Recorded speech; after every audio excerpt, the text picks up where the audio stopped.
साहब ने प्रेफर किया है कि रिटर्निंग ऑफिसर की जो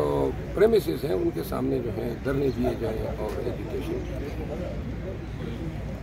अच्छा सर बताइएगा, इमरान रियाज साहब ने एक व्लॉग में किया और उन्होंने कहा है कि अगर मरवत साहब अपोजिशन लीडर बन गए तो वो हुकूमत की बेंचों को तिगड़ी का नाच नचाएंगे, तो आप ही विश रखते हैं कि मुझे अपोजिशन लीडर बनना चाहिए? एक मेंबर नेशनल असेंबली का हक है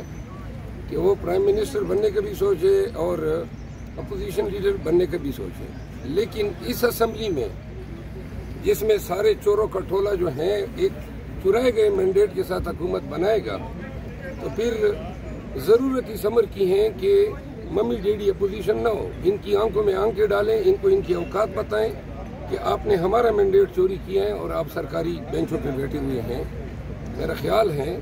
कि अपोजिशन के फ़राइज़, अपोजिशन लीडर के फ़राइज़ जिसको भी तफवीज़ हो,